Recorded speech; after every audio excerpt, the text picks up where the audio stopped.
Hi everyone, എല്ലാവർക്കും നമസ്കാരം. അപ്പോൾ നമ്മൾ ഇന്ന് ചെയ്യാൻ പോകുന്നത് ലാബ് 42 LPP ആണ്, സെക്കൻഡ് ഇയറിൽ വരുന്നതാണ്. അപ്പോൾ അതിൻ്റെ ലാബ് ബേസ്ഡ് വീഡിയോ അല്ല, എക്സാം പോയിൻ്റ് ഓഫ് വ്യൂവിൽ വരുന്നൊരു വീഡിയോയാണ് ചെയ്യുന്നത്. കാരണം കുറച്ച് തിരക്കുകളൊക്കെ ആയ കാരണം, എക്സാംസൊക്കെ വന്ന് കുറച്ച് തിരക്കുകളൊക്കെ ആയ കാരണം ലാബ് വീഡിയോസ് ഒന്നും തന്നെ ചെയ്യാൻ പറ്റുന്നുണ്ടായില്ല. പക്ഷെ കുഴപ്പമില്ല, അതിനെ ബേസ് ചെയ്തല്ല ക്വസ്റ്റ്യൻസ് വരുന്നത്. എക്സാം പോയിൻ്റ് ഓഫ് വ്യൂവിൽ കുറച്ച് സെറ്റ് ഓഫ് ക്വസ്റ്റ്യൻസ് ഉണ്ട്. അത് പ്രാക്ടീസ് ചെയ്ത് കഴിഞ്ഞാൽ ഈ എക്സാമിന്, മാത്സ് ലാബ് എക്സാമിന് ഫുള്ള് കിട്ടും. അപ്പോൾ അതാണ് ചെയ്യുന്നത്, അതാണ് ഇമ്പോർട്ടൻറ്റ്. അപ്പോൾ മറ്റതിന് വേണ്ടിയിട്ട് വീഡിയോ ചെയ്ത് സമയം കളയുന്നില്ല, വേണ്ടത് എന്താണോ അത് വീഡിയോ ആയിട്ട് ചെയ്യാമെന്ന് വെച്ചു. അപ്പോൾ അതുകൊണ്ടാണ് ഈ ലാസ്റ്റ് മൊമെൻറ്റിൽ എക്സാം ടൈം ആയപ്പോഴേക്കും ഇങ്ങനെ വീഡിയോ ഇടാമെന്ന് വെച്ചു. അപ്പോൾ അത് നിങ്ങൾക്ക് ഹെൽപ്ഫുൾ ആയിരിക്കും. അപ്പോൾ എല്ലാം കാണുക. അപ്പോൾ ലീനിയർ പ്രോഗ്രാമിംഗ് പ്രോബ്ലംസിൽ കൺസ്ട്രെയിൻസ് തന്നിട്ടുണ്ടാവും. കൺസ്ട്രെയിൻസ് ടൈപ്പ് ചെയ്ത് വിടുക. പ്രത്യേകം ശ്രദ്ധിക്കേണ്ട കാര്യം, ഒരു ആൻഡ് എല്ലാ കൺസ്ട്രെയിന് ശേഷം ഇട്ട് കൊടുത്തു കഴിഞ്ഞാൽ നിങ്ങൾക്ക് പെർഫെക്റ്റ് ആയിട്ട് ലീനിയർ പ്രോഗ്രാമിംഗ് പ്രോബ്ലംസ് കിട്ടും. ഇപ്പോൾ ഇങ്ങനെ ഒരു ഗ്രാഫ് ആയിരിക്കും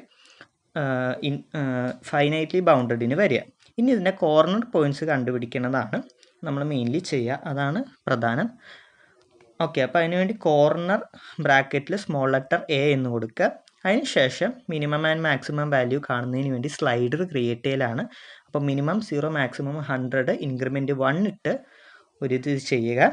പിന്നെ നമ്മുടെ മാക്സിമൈസ് ചെയ്യേണ്ട സംഭവം z equal to 3x + 4y, ഞാൻ വീഡിയോയുടെ ആദ്യം കാണിച്ചു. അത് ഈക്വൽ ടു ചെയ്തിരിക്കുന്ന സ്ലൈഡറിൻ്റെ പേര് b എന്ന് കൊടുക്കുക. ഇനി അത് ഡ്രാഗ് ചെയ്യുന്നതിനനുസരിച്ചാണ് വരിക. അപ്പോൾ ഡ്രാഗ് ചെയ്തിട്ട് കോർണർ പോയിന്റിൽ ഏറ്റവും കുറവ് വരുന്ന ഏതാണോ അതാണ് മിനിമം വാല്യൂ, കോർണർ പോയിന്റിൽ ഏറ്റവും മാക്സിമം വരുന്ന ഏതാണോ അതാണ് മാക്സിമം വാല്യൂ. ഓക്കെ, അപ്പോൾ മിനിമം വാല്യൂ ഇവിടെ b ആണ്, അത് വാല്യൂ വരുന്നത് 18 ആണ്. ഓക്കെ, അപ്പോൾ എക്സിനും വൈക്കും ആ കോർഡിനേറ്റ്സ്, ഏറ്റവും കുറഞ്ഞ കോർഡിനേറ്റ്സ് കൊടുത്തു കഴിഞ്ഞാൽ വാല്യൂ കിട്ടും. പിന്നെ ഇത് ഫൈനൈറ്റ്ലി ബൗണ്ടഡ് ആണ്. പിന്നെ മാക്സിമം വന്നെങ്കിൽ സിയിൽ നോക്കിയാൽ മതി, 24 വാല്യൂ. ഇൻഫൈനൈറ്റ്ലി ബൗണ്ടഡ് ആകുമ്പോൾ എന്ന് വെച്ച് കഴിഞ്ഞാൽ മിനിമം വാല്യൂ ഉണ്ടാകും, മാക്സിമം വാല്യൂ ഇൻഫിനിറ്റി ആയിരിക്കും. അപ്പോൾ അത് വരുന്ന കോർഡിനേറ്റ്സ് ഇതിൻ്റെ അകത്തിട്ട് ചെയ്ത് കഴിഞ്ഞാൽ നമുക്ക് വാല്യൂ കിട്ടും. അപ്പോൾ അത്രയേ ഉള്ളൂ ഇന്നത്തെ ലാബ് വീഡിയോ. എല്ലാവർക്കും മനസ്സിലായെന്ന് കരുതുന്നു. വീഡിയോ ഇഷ്ടമായി like, share, subscribe and comment. Thank you.